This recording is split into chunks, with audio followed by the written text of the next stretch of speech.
The Experimenter. I'm off on another beer adventure. I'm excited. I found a gem of a brewery in Little Rock, Arkansas, right off of I-30. I was traveling down the road, minding my own business, and I felt a certain kind of thirst come upon me. I felt like I was riding through the desert in a Honda with no name. It felt good to be out of the rain. I found Southern Tail Brewery that was this oasis right off I-30. Very close, like nice street, couple of blocks. There it was. They were friendly and open to talking to me, so that was great. I went ahead and set something up with them right away. I've talked to Tracy a couple times. I've been kind of out of the game for a little while. I had surgery on my ankle. It's been kind of hard to travel, so please, check out a video, leave me a like, and please subscribe. Need to get some love on that algorithm, please. Anyway, it's been 6 weeks since I've been there. I do remember that it had a very large outdoor area. It was pet friendly, kid friendly. Had plenty of space for like kids games and adults games and adult beverages. And they have 21 of their own craft beers at this place. I mean, that's a lot. So we're going to find out a lot about them. I'm going to ask them first, where they come up with the name, how they got into business, all the good stuff. And I'm curious, where do they come up with, like the names for the beers? Bay 4042 or whatever. Like, they have a friend named Bay or something? I don't know. I'm going to ask that. So we'll find out. So stick around. We're on the way to Southern Tail Brewing.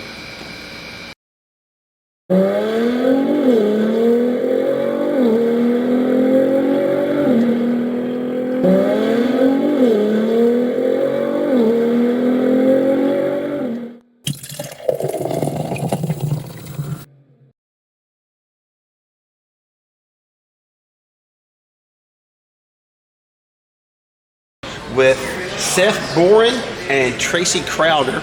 We've got the owner and the director of brewery operations. They've been kind enough to give me some time to bother them and harass them about their beer operations here. You have a fantastic place. It looks really good. I didn't notice this last time I was here, but this whole, that looks really good. I can't even get a good picture in it. So I'll try to show you the picture later, folks. Okay? But I guess, first thing I want to do, we got a flight here. I think is this number one? Yeah, I think so. Long time coming? Yeah. So we've got a long time coming here. What is that? It's a perfect one to start. So our beers all have, I think, funny stories or interesting stories. But suffice to say, Seth and I have a shared story around the fact that the guys, Brent, my husband, and Seth started brewing years and years and years ago. And the idea of, hey, let's open a brewery seemed like a fun idea. And then lo and behold, like most brewers, we end up on a very long and not intuitive path to how we ended up here. And so, long time coming, which is a lager made with Arkansas rice, which is one of the most important agricultural products in our state. Mm-hmm. We make more rice in Arkansas than any other state in the union, to the extent that Arkansas exports rice to Japan, just to tell you how important rice is. That being said, it took us a very, very, very long time. That sounds counterintuitive. If you were to say you were sending rice to Japan, I would, if it wasn't you and the owner, I would think that's crazy. You get it from China, you would get it from them. Yeah, we make incredible rice. The variety of rice that comes out of the state is exceptional. Arkansas is known for the Delta region, which is a swampland on your way down to Louisiana, but a lot of rice. Farming is at the core of a lot of the agricultural and economic version of how we think about Arkansas. And so, long time coming. It is our most popular beer. Yep. A year ago, almost, we hosted a rice dinner, and at that time, we were at 10,000 pints. I know that I'm going to put you on the spot, but God, if you had to hazard a guess, how many pints do you think we've sold of long time coming? I think we're at 20,000 yet? I think we're pretty easily at 20,000. Nice. We'll sell about 40 gallons a week. So this is your kind of go-to, kind of the subtle lager that almost anybody will drink, especially on a hot day. Is that basically it? It is, and it's higher ABV. So we do have another beer called Above Ground Pool, which is a lower ABV that we see move a lot more in the summer. That's our true lawnmower beer. But when people walk in and they say, "Hey, I normally drink something that's Bud not Light or Southern whatever. Style," Yeah. This is a lot of where people reach, and it's definitely one people will come in and argue with us that they have had Budweiser or Miller, and we're like, no, you've not. Yeah. You've had a long time coming. Yeah. It's just our version. I don't really know. pristine version of a lager. Yes, I mean it is. We designed it to be straight down the middle. It's like a test for the market, right? Like we won't do anything fancy. Just give them American lager, like a good, solid, quality American lager. Well, I think it's critical to have something for almost everybody. Because then if you got it, like I've been to some places that were like they had 4 beers, and they were 3 dark and 1 heavy IPA. Like, yeah, okay, you've got great beer, but I'm not sure how long you're going to be in business in that situation. If that's what they want to do, that's great, but I don't know how many they're going to sell. You know?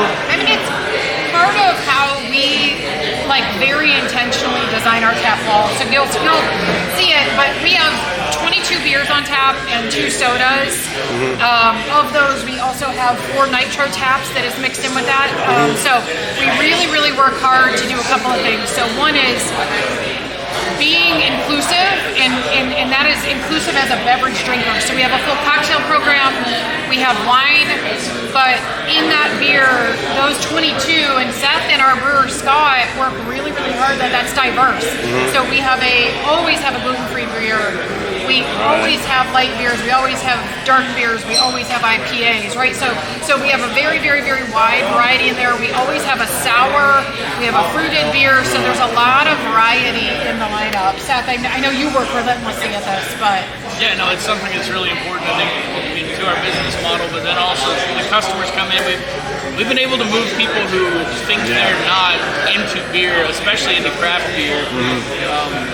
I have brothers that did not drink anything but Busch Light, and now they'll connoisseurs, right? And they consider themselves connoisseurs. They really enjoy all of it. So. Yeah, right. Well, you can find something good about almost any beer. I think I had like a basil lime beer one time that was this is a little over the top, and I only have one, but it still had some good notes, if that makes any sense. Right. You know?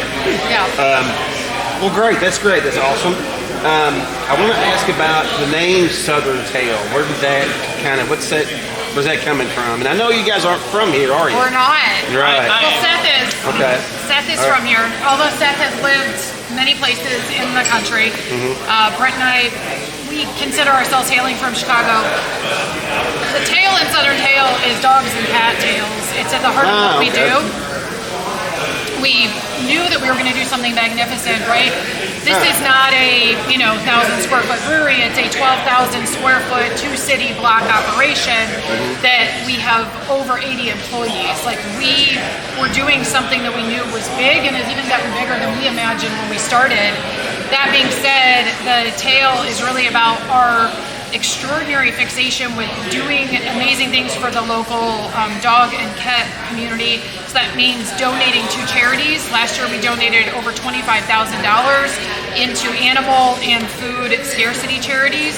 And also we have our own charity, Craft with a Cause, which is focused on helping pet owners and charities that need life-saving care.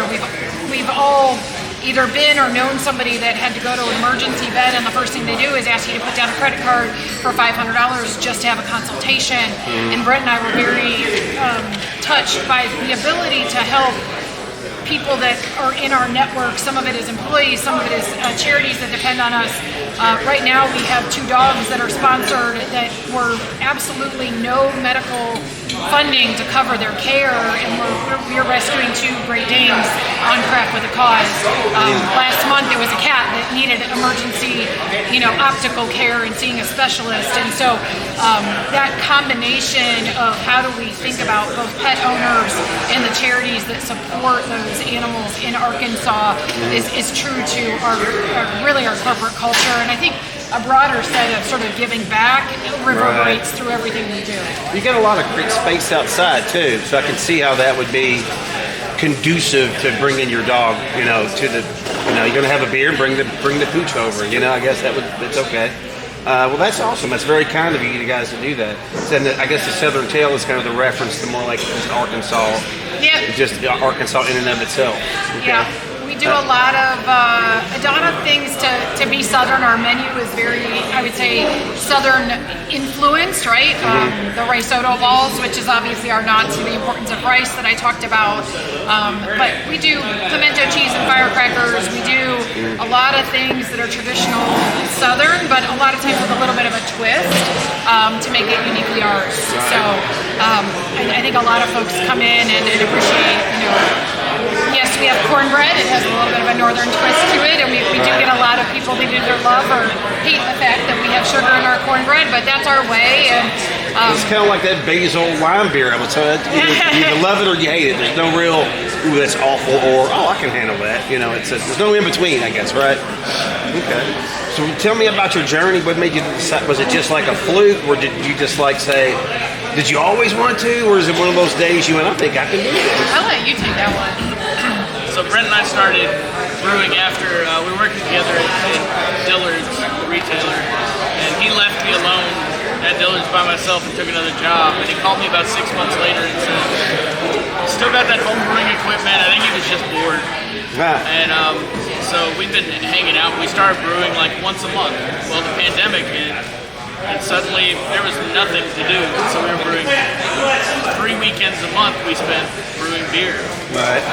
And then I think Brett and Tracy had gained a bunch of weight. They wanted to do something in this space for a long time. The weekends you weren't brewing beer, you had to go run or do something, right? Yeah. Yeah. Well, I'm chasing children. Yeah, that'll help. Yeah. But no, then they started talking about maybe a brewery. We started looking at properties, and I envisioned something that was me and Brent dropping out of the corporate world. Huh. We'd be the only 2 employees. We'd have a dozen taps, and we'd be brewing and pouring beer and living a great life for the next 2 years before we 380 pounds manage the cash flow. Yeah. And I think Tracy got involved. And so especially about the cash flow part, right? Yeah, and so I got to see it kind of a little bit from an insider-outsider perspective, and so every time something went not the way we wanted, I'll say it doubled or tripled in size, and that's how we got to where we are now. And one day I walked in and she threw keys at me and said, "We're starting a brewery." And so you haven't been open that long, right? No, so September of 26, that'll be 2 years. So we're not even at our 2-year mark Yeah, yet. and to jump into it so big, like new places usually start with a little tap room. They brew the beer right over there. They start making a few bucks. Maybe they find a better location or a second location. You guys just went ahead and went all out. I credit Tracy with this. I think she had the vision for what could belong in Central Arkansas, what people really wanted to show up and do and experience and be part of. And luckily, Brent and I did not have to turn ourselves into professional brewers. We actually were able to find a very talented brewer, Scott Kirk, and so from day one, we've had quality beer on tap. So at some point, you got to delegate some of the stuff. I own a business and do things, so I can't. And I tell people this: I have an accountant. I don't file my own taxes. Could I? I mean, maybe. Should I?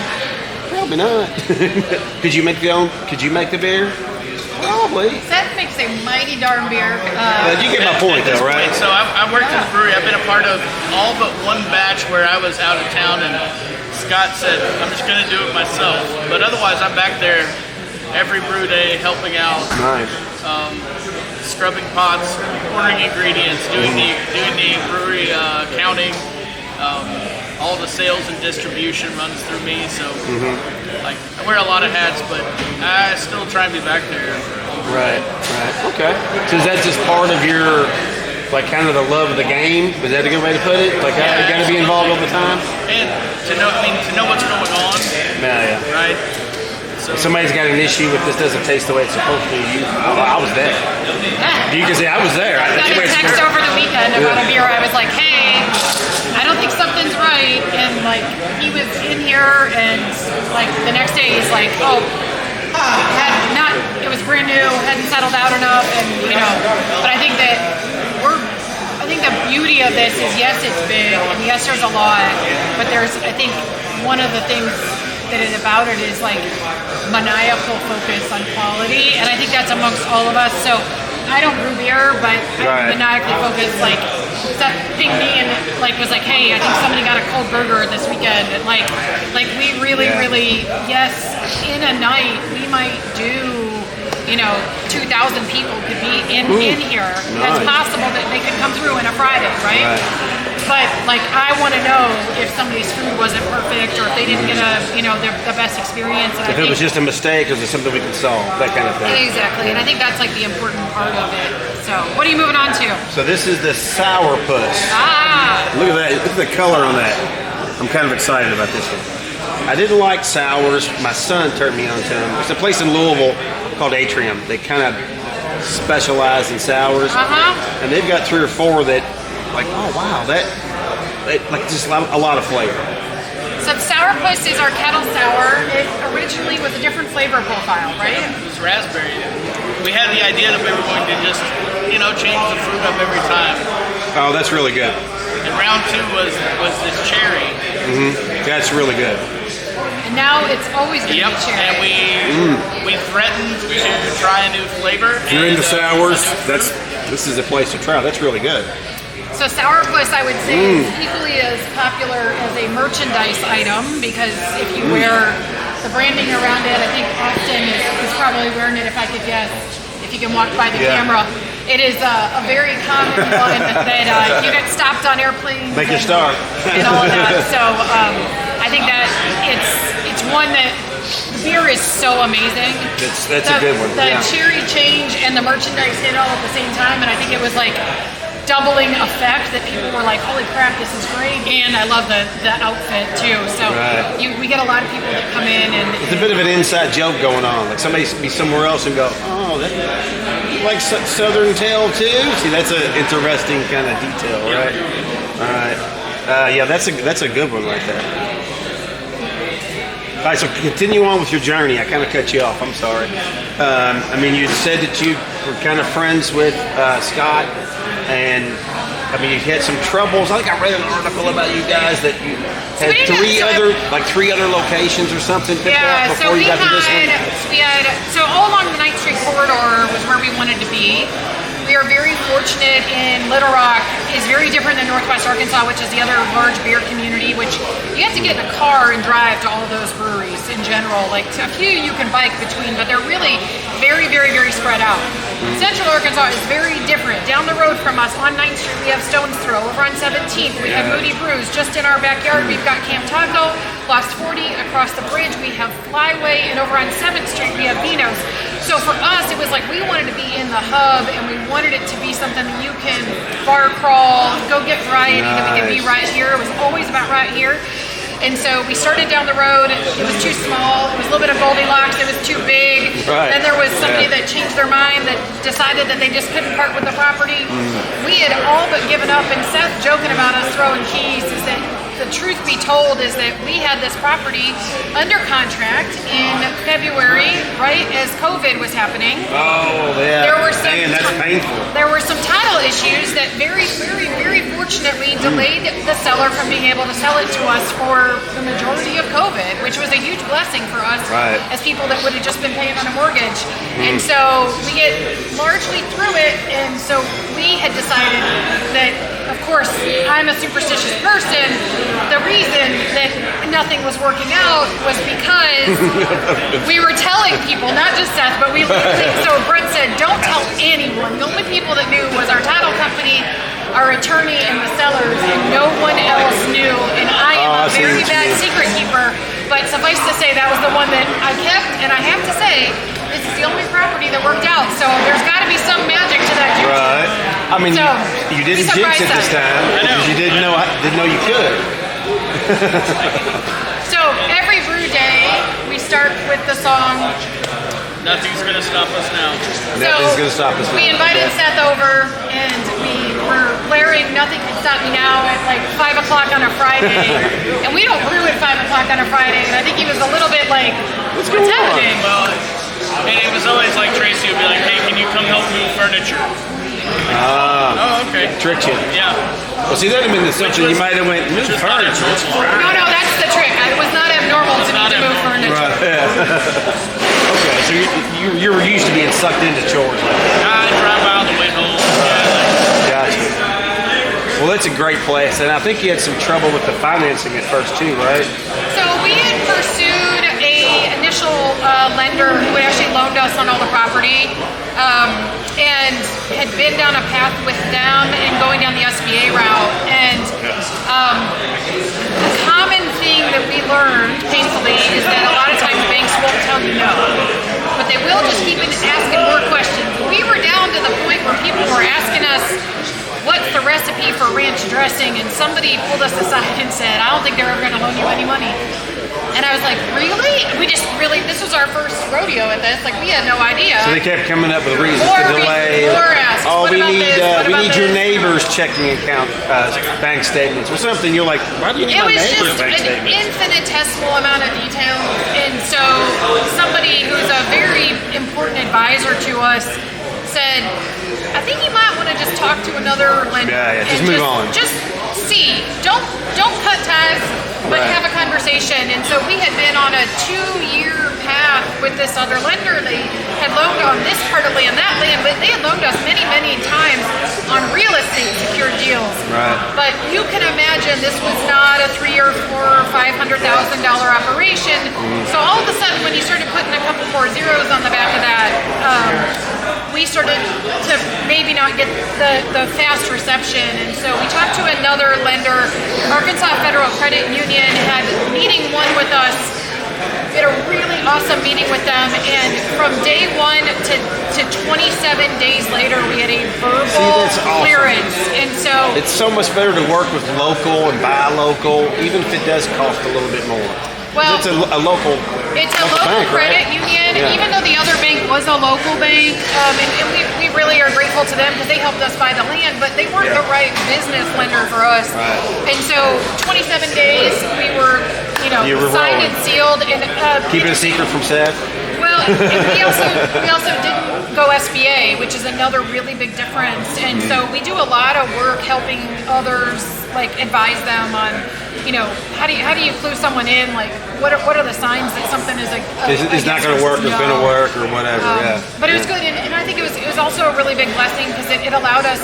One of the things that Brent and Seth did is like an infinitesimal amount of work on our pro forma to think about, how many butts and seats do you need and pints per, and all of that. Like, I'll say this: that Seth is a data scientist, is one of his superpowers, and that is something that I think has been worth its weight in gold, candidly, because everything we do. So he's like your Sheldon or your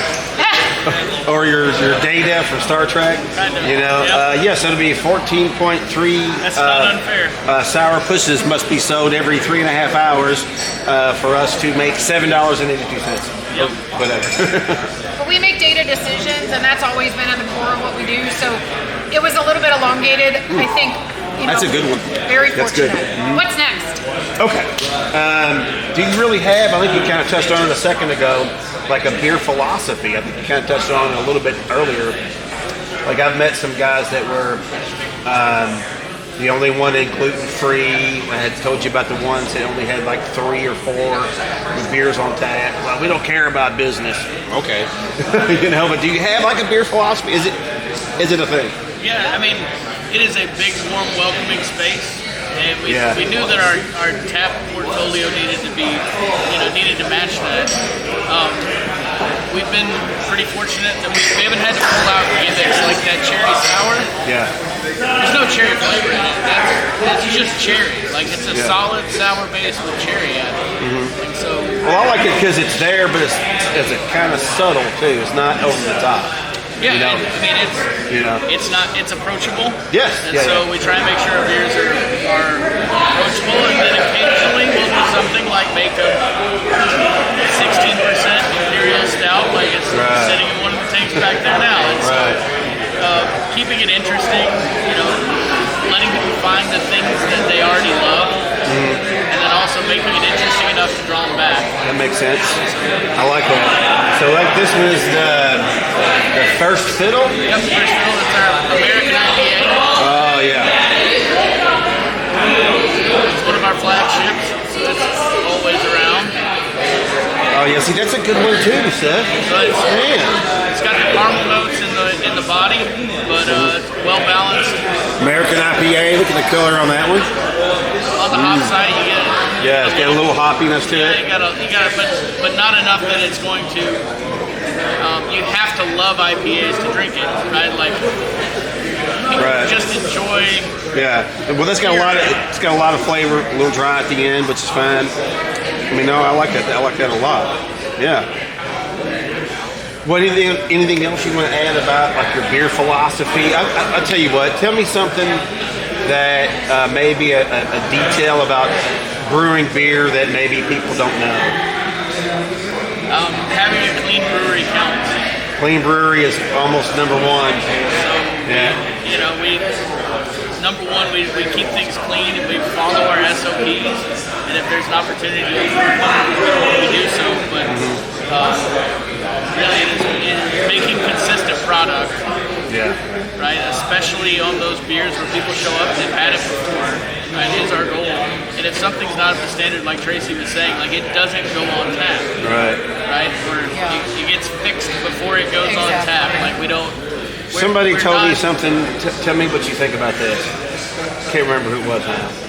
But I was interviewing somebody complaining about Bud Light, right? And they said some of those brewers are some of the best brewers in the world because they have to make that Bud Light. They got several breweries. They've got to make it consistent.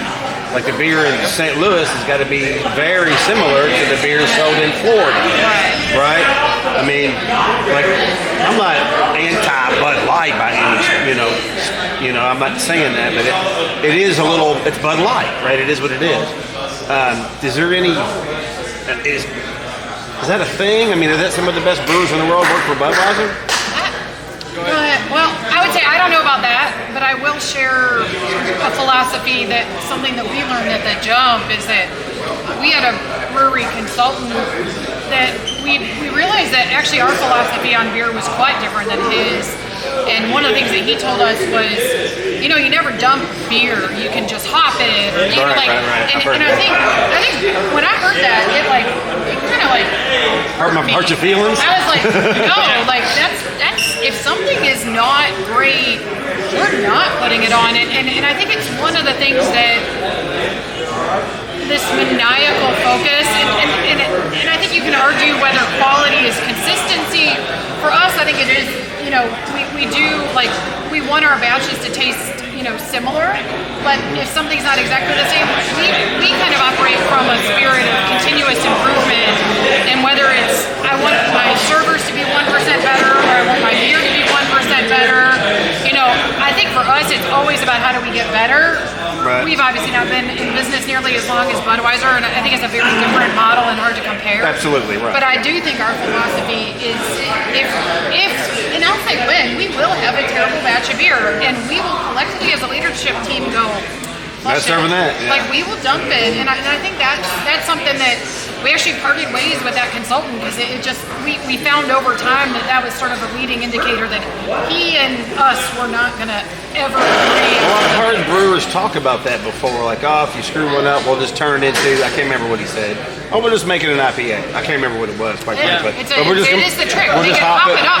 We'll turn it into an IPA, sell it as something special, give it a weird name, we'll sell at least half of it. Or something like that. That was literally like the conversation. Because I'm not one to see beer get thrown away, but I don't want to drink any bad beer either. In my opinion. Okay, the exit 110. Exit 140. Exit 140. I'm sorry. So this is another tale of the growth of the business. So I told you about how long it took us to get our property. And I told you how long we were under contract for the property. In that magical 9 months that we were slowed down because of the title work and had, we're working through some of the financing by the time we got the business, the state of Arkansas rerouted the highway. And when they rerouted the highway, they changed where all the exits were downtown. And lo and behold, we went from a system where there were many, many exits to get off of the highway downtown to basically there is exit 140, and exit 140 drops you at our doorstep. Again, something that we did not know. I think much to the chagrin of the seller of this property, that it became far more valuable to us and the community that exit 140 drops you at our door. That sounds like one of those conspiracy theories. Like if somebody heard enough of that, they'd be like, "So who did you know in the city council or whatever?" You know, that's very fortuitous, right? But I do like that beer, but I think I like the sour the best. That's really good. It's special. Like it's so I happen to be wearing the shirt. So we named the beer after my dad. I have it too. Oh, yeah, we both have Bitter Old Dawn on. Yeah. And Bitter Old Dawn will. I mean, he would come for a pint of Bitter Old Dawn, our ESB when it was on tap, but the man will drive from Ferndale to get a growler of sour. Nice. So Bitter Old Dawn is Seth's dad. Right. Dawn. And it's one of the very few names that stuck from homebrew days to commercial. Oh, yeah, that beer started in probably 2008 right. when I was brewing in Atlanta, and the recipe changed every time I switched brewing partners, and it's different now than it was when we were doing it as homebrewers with Brent, but the name has stuck around. Nice. It was a Father's Day present because the man would not leave me alone, and he's the worst gift receiver ever. Right. So Father's Day, probably 2008 or 2009, I got my home brewing partner Paul in Atlanta and said, "Let's make an ESB so the old man will leave me alone." And it turned out pretty well for our homebrew operation, and then me and Brent made it even better, and then Scott looked at it and said, "There's some funny things going on if you're going to call this an English beer. We'll fix this." And so he made sure we did things like had all English hops involved, and now, I mean, of the beers. Well, how much different does it have to miss, be? I mean, how much different does it have to be to kind of, like in Kentucky? I'm from Kentucky. Everybody else knows that. I don't know why I'm telling them. But and a lot of German beers. Like there's a Germantown. I know you guys have a Germantown here probably too. There's a lot of German beers. But can you use the same equipment? Like, is there what's the major difference with the English to German? Like, I have no idea. I don't know. I mean, I understand the concept, but I couldn't do it. I'd screw it up. The malts are a little different across regions, but the biggest thing is it's the hops, right? It's kind of like growing wine in different areas. You grow the same varietal hop. Like we source hops from both like Willamette Valley and then also Michigan, right? They're growing the same species, right? The same varieties, but they're different. And so when we're writing recipes, we take into account we're trying to use the Washington hops and not the Michigan. And if we use the Michigan, knowing how they're different and how it's going to change, like first. But it's all about the flavor. I'm assuming. Am I getting that right? Yeah. I mean, or like the character too, right? I mean, hops can throw off everything from like the dank, piney, resinous side of things. They can be fruity. So like we in our gluten-free pineapple blonde, part of the pineapple flavor is actual pineapple. Before we put pineapple in it, we were using a hop called El Dorado that throws off pineapple notes. Really? So it pairs well with the pineapple fruiting, but it was present already. Our Trust the Physics is kind of a unique, juicy, hazy IPA because we didn't double down on grapefruit. As a matter of fact, Scott looked at it and he said, "Let's try something different here, and we're not going to lean into the direction everybody's going with these. Like, we're going to very grapefruity. Different. Yeah, we're going to make it different, and so it's got much more tropical fruit involved. You go to some of the German and English hops, and you get more spice. Yeah. And a little spicy. You got earthy. The Hefeweizens can have a little spicy to it. So it's it's fun to get back there and play around and kind of envision what beer you want to make and then how to get there. Sometimes with the ingredients you have like a home brewer, but more often than not, like we're going to go in and invest in. So when you got started though, did you have like a favorite beer and you're like, oh, I want to make it like, I don't know. So, yeah. I mean, like I want it to taste like that one. I mean, you had a goal. Well, so I was brewing beer so that I could drink beer, right? Brent was brewing beer so that he could mainly drink beer. Tracy had us brewing beer so we were not otherwise going to brew so we could win homebrew competitions, which really it made us better brewers, right? It made our palates more diverse. Oh, interesting. But when Brent and I were brewing for ourselves, we were making a black rye IPA, and this started out as a kitchen sink beer when I was brewing in Atlanta in grad school. And then Brent got a hold of it, he tweaked it a little and added the rye. Mm-hmm. And now Scott got a hold of it and he tweaked it a little, right, and added like some black rye in. And it was the beer that we brewed when we were like, we don't care if anybody else likes it. Right. And right. It sold well on tap too. Like it was, I was happy to see that. Your favorite or your goal? Well, it was fun because people that came in and were like, "Oh, I like IPAs, but I don't like stouts," and I'm like, "Are you sure about that? Let me try it on something." Yeah. And same thing with the people who drink stouts. Well, that's happened to me IPAs. before too, because I always kind of felt like I wasn't really a fan of the heavier stouts or porters. But I've had more than one that I thought, "Oh, that's a pretty good beer." You know, if it's kind of in my lane, I don't know if it's a kind of a subtle, if it's not over the top, you know. Sure. Yeah. That's fascinating. So you were looking for a. What do you drink? What's your go-to? Oh man, with 22 taps to choose from, I find that I have favorites that rotate. I mean, right now, as hot as it is, I'm going with typically, if I'm not thinking about it, an above ground pool or Czech filter or a Schwartz beer, right. Which was a pro-am competition with the Central Arkansas fermenters. Mm-hmm. So the winner came in, brewed the beer with us, right? We worked on the recipe together. It's 4.8%, slightly roasty, but it's especially when it's hot out, like it's perfect, crushable. Right. But I'm not disappointed by moving on to an exit 140 for a long time coming when it's warm out. But I can't get away from Lead the Way IPA either, our West Coast IPA that we developed in collaboration with I might have to try that one Services before I leave. online. Yeah.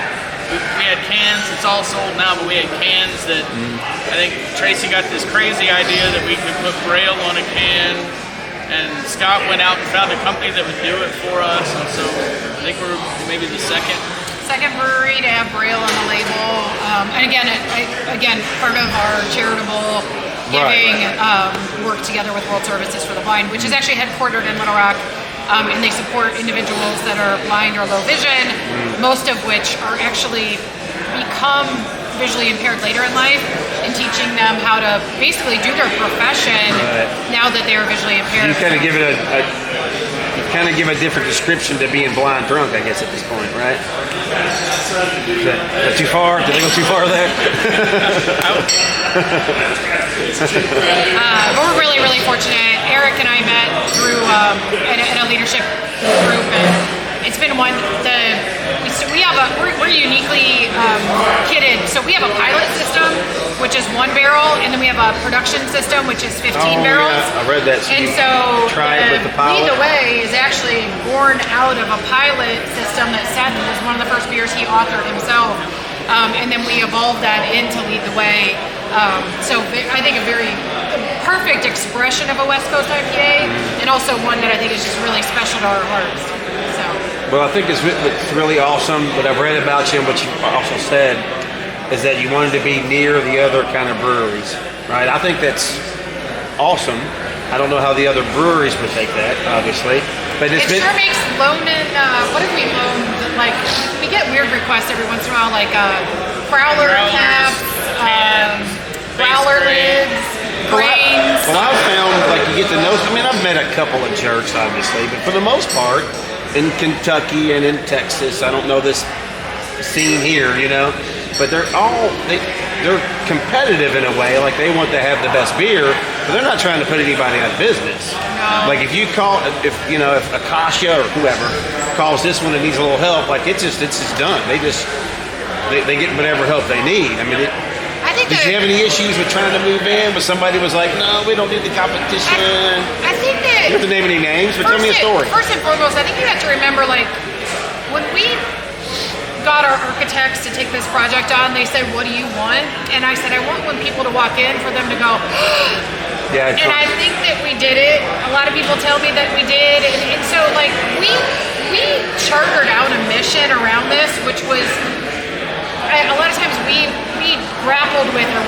restaurant? Are we a brewery? Like I sometimes joke like the brew pub. we are an event center that happens to have an incredible kitchen, and I think a some music of the best venue, beer whatever, sports bar. I mean, there's a lot of things going on. And so we are not a micro brewery that is a little tap room. is just operating, and they can have a maximum of 20 people in it at a time.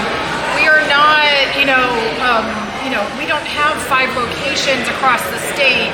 We are not distributing outside of Arkansas, right? So I think for us it was about finding our identity and being who we are, right? And so we are as much about the experience, and I would argue that part of what as an owner makes me the most excited, and I think when I see it in y'all's eyes too, is like you'll catch them come through the walk-in cooler and they'll spot someone and they'll see somebody that has something and they'll go, hey, have you tried this? Hey, have you tried that? And I think that passion that's fun. For that, that's what makes us us is that one, there's we're a very small leadership team. We are an even smaller ownership team, and we are maniacally focused on what we do. And what we do is very different than what other people do. And I think the fact that we carved out a niche that's so different. I don't think there's one like this that I've been to. Yours is different. Like there's pet friendly, there's brew pubs. I don't know about all of it though. Like, I'm not sure. I've been the one that puts all those pieces together. Not yet. I'm working on it though. We very much embrace the fact that more beer is good for Arkansas. More beer means more jobs. It means more restaurants having variety. Local community. It means that there's so much more that we can do as business owners. I mean, the fact that over 80 families survive because of us. Like we are feeding 80 families, and that to me is like an absolutely important thing, that there's so many families that are, and we have some families that there's 2 people that work here. We have some families that there's 3. We've got an ecosystem and a fabric here that I think is really special. We deeply invest in people learning. We've got a number of people that we put through culinary school, through training, through certifications, etc. And I think that's an important thing. So more beer is more, and that is better for the state and the city and the community. I'm down with the more beer. Anybody that knows me would know that I mean that 100%. So what are your future plans? Do you have like you've only been here 2 years. You haven't even got that far yet, have you? I think make this successful and then go from there. Things that are imperative to us is one, continue to be a place that people come. I mean, your viewers can't see it, but there's actually a very large event going on here. There will be probably somewhere close to 200 people that show up on bicycles within an hour. Oh, wow. So I think it's to continue to be that hub and a place where people continue their third place. Like we kind of joke about that. Right. The other part of it is, this maniacal focus on quality and really meeting drinkers where they are, right? And so I think we do so much to work with, we're in 40 plus restaurants, venues, and stadiums right now. So we try to really, create the opportunity for people to learn and experience in a way that, we're not going to talk about stuff and, yes, we can geek out with you, but we can also say hey, if you only like rosé wine, why don't you try First Blush? Right. It's just a small jump, and so I think a lot of that being inclusive to our drinkers and working on that. And I think the last bit is that, and Seth is at the helm of this, is a lot of our beer is only newly going into cans, and so a big part of our expansion is the fact that we do retail beer.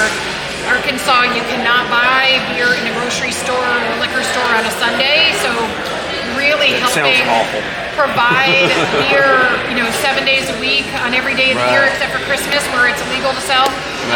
But to be able to provide a canned and merchandisable product both out of our retailer as well as out to our Traveler Stadium carries us and 39 plus restaurants that have us either on tap or in cans. So that must keep you busy. Big part of what we do. Yeah, that's going to be busy.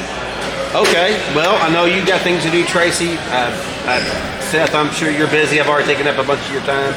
Is there anything you want to add? Like, here's our goals. This is what we got going on. Tell me a story about something happened that could be interesting if you've got one. the chandeliers. This is one of my favorite stories. The chandeliers over the bar were in Tracy's garage while we homebrewed it. So I don't know how many of those bulbs I broke off and did not tell her about. Tracy and I, we hung those in a container across the street to test them.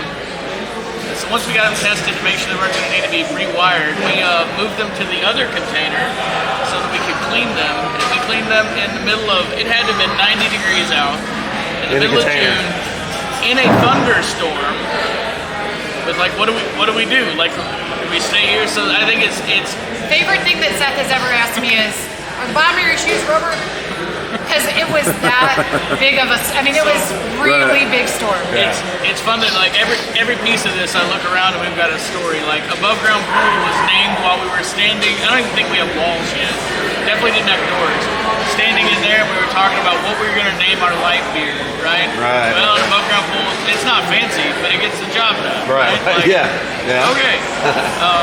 So the paint colors in the dining room before Tracy knew that you don't ask an engineer how to pick paint colors, right? Like I can tell you if I don't like it, but otherwise, like you to ask me to envision what the room should look like. The blue, whatever. Which kind of blue? I don't know. I can look at the ceilings and remember when our friend Jamie was running, cable. Through Hanging from the ceiling, right? right. Like, so we just from day one, it's been we touched all of it, Well, excellent. I appreciate you guys' time. You've been fantastic. You've got a great place here, man. I'm so happy that I just literally bumped into you on accident, and I will stop by again. But thank you guys, and I appreciate your time. Thanks. Thank